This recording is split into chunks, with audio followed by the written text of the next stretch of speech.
L'homme ne vivra pas de pain seulement, mais de toute parole qui sort de la bouche de Dieu. Voici votre moment de méditation quotidienne.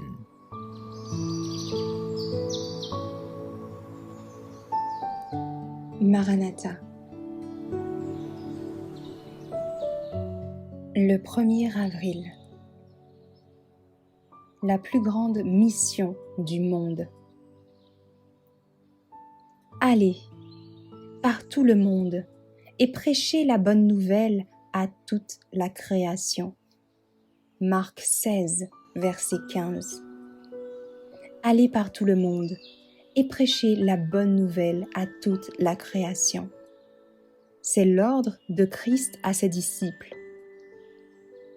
Non pas que tous soient appelés à être pasteurs ou missionnaires, dans le sens commun de la parole, mais tous peuvent travailler avec Dieu en partageant la bonne nouvelle avec leurs semblables. Cet ordre est donné à tous, grands et petits, savants ou ignorants, jeunes ou vieux. Sur tous ceux qui ont la connaissance de la vérité pour ce temps, repose la responsabilité de la faire connaître aux autres. Les serviteurs de Christ sont en grande partie responsables du bien-être et du salut du monde. Ils doivent collaborer avec Dieu dans l'œuvre de gagner des âmes pour Christ. Le thème qui attire le cœur du pécheur est Christ, et Christ crucifié. Sur la croix du Calvaire, Jésus se révéla au monde en un amour sans pareil. Présentez-le aux multitudes affamées, et la lumière de son amour gagnera les hommes et les conduira des ténèbres à la lumière, et de la transgression à l'obéissance et à la véritable sainteté. La contemplation de Christ sur la croix du Calvaire réveillera la conscience, afin qu'elle perçoive le caractère odieux du péché, comme aucune autre chose ne peut le faire. Suspendu à la croix, Christ était l'Évangile. Voici l'agneau de Dieu qui ôte le péché du monde. Jean chapitre 1 verset 29.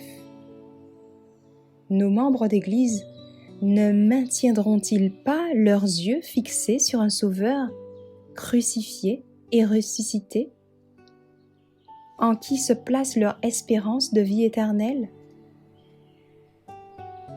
Tel est notre message pour les impénitents, notre exhortation pour les affligés, l'espérance de chaque croyant. Si nous pouvons réveiller un intérêt dans l'esprit des hommes qui les fasse fixer leur regard sur Christ, nous pourrons céder la place et leur demander de continuer à regarder à Jésus dans l'agneau de Dieu.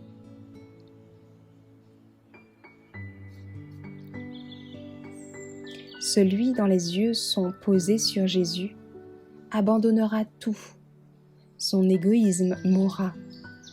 Il croira toute la parole de Dieu, qui est si glorieusement et merveilleusement exaltée en Christ. C'est le privilège de tout chrétien, non seulement d'attendre, mais de hâter la venue de notre Seigneur Jésus-Christ.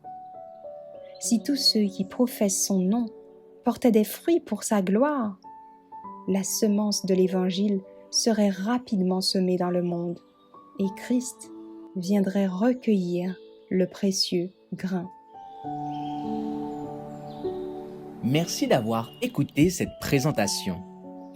Assurez-vous de nous rejoindre demain pour votre moment de méditation quotidienne avec lereste.org.